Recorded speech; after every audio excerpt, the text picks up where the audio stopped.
So welcome back everyone. I am your dietitian or your public health professional, JGA, and I'm going to talk to you today about change. Why people hesitate to change, why it's difficult to change, why you would want to change, and then some barriers to change. So stick around to the end because I'm going to have 5 things that will harm your change process or will help your change process depending on how you look at it, and I'll give you some pointers on how to get your process of change, your steps of change, to where you would like them to be, or where you get to the point where you are ready for a change. So there are a few things that you need to make peace with and that you have to be at peace with to be able to change, and you need to be aware of the things around you that might influence change. So I'm going to be talking about these because I talk a lot about my videos about health and things that you can change and that you need to go through some steps to improve your health and your body.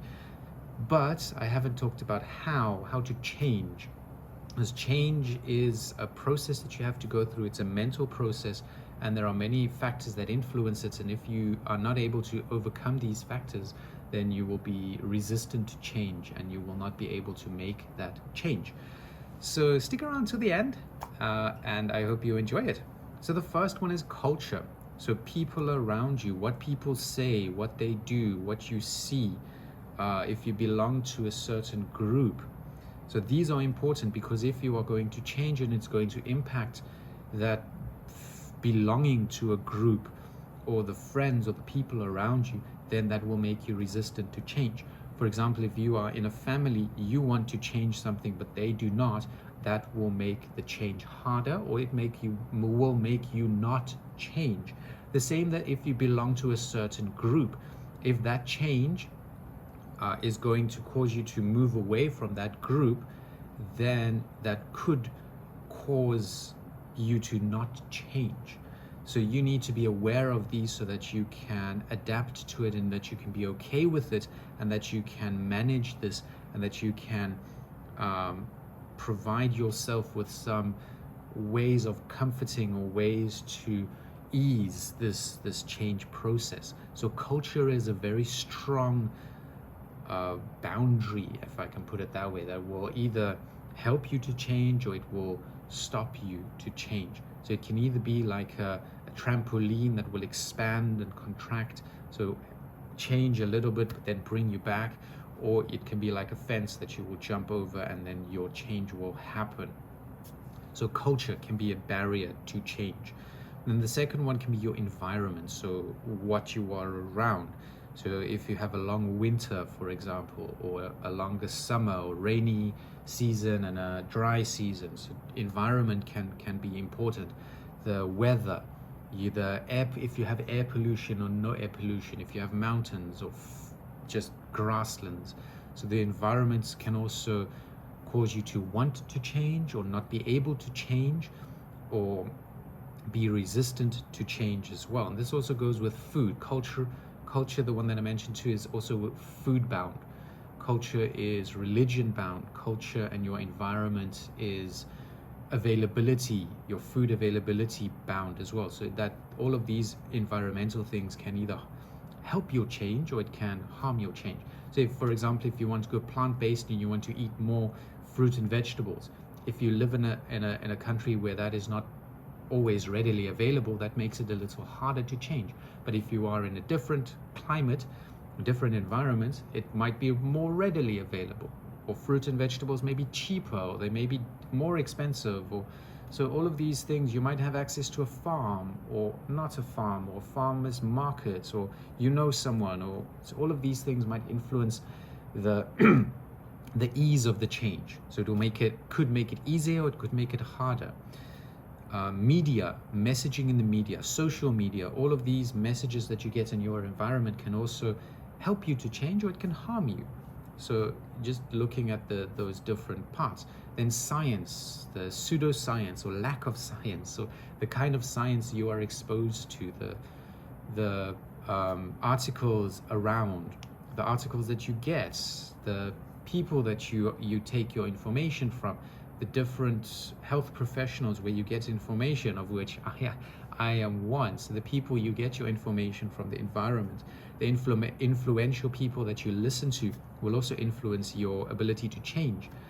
Advertising as well, it's a very, very strong predictor of change, because advertising and social media and messaging in the media can really sway what you are choosing.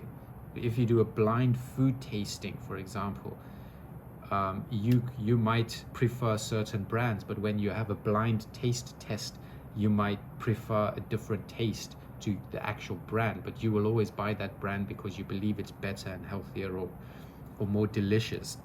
So that's one of the predictors as well of change. Then fear of the unknown, fear of being wrong, fear of change, fear of what people will say, fear of the just not knowing what will happen, how it will happen, what will be the results, or afraid of negativity, people's comments, or you might lose a friend or have a negative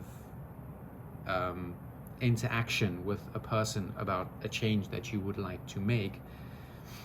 Then beliefs as well, your deep core beliefs that come from childhood, things that you just accept as that you see that as right. So this goes with religion, with food choices, with gender, with there are so many things, your emotional stability, your reasons why you live, your hope for living, your goal, your end points that you are working towards, your main focus in life. These are all beliefs that you hold, and if that change will go against one of these beliefs, it could make it hard. You have to work through that yourself, emotionally and mentally, and get yourself ready for this change. So it's a very process-based area, the processes of change, and it's something that you have to work on internally, and something that you have to wrestle with yourself and be at peace with yourself.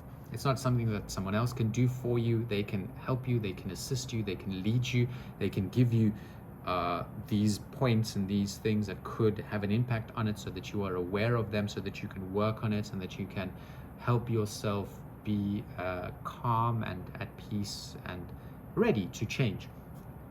And things like a plant-based diet, having lots of fruits and vegetables, nuts, seeds, legumes. I have a video out as well about the brain, using things that will calm and help your brain to work better and to function better. These will all help you make decisions and will help work through these emotional events more easily. And then the last one, the number 5, is how to change, the steps or the process. So you have to get ready for the change. You have to learn about what it is that you want to change. Then you will work that out in yourself emotionally, that you are ready for the change. Then you will make the change, you will adapt, and then you need to learn with that change. So for example, going from a omnivorous diet to a vegan or vegetarian or plant-based diet or whole foods way of eating, that's a big change. So you have to learn about it, you have to find reasons why, you have to stick to those reasons, and you have to find out how you can change, and then you have to evaluate how you feel. And then you adapt and you change with that. If you are losing weight, you increase the amount of food you eat, or you increase the legumes or the protein, or you add a bit of nuts and seeds to increase your fat intake, or you eat more avocados or coconut. So you can play around a lot with things, you can work with it, but as long as you stick to it, you have perseverance. That's another one that you have to work with in yourself and your brain, your perseverance and your motivation. Those are very important to change. As always, stay healthy, and to God be the glory. See you next time.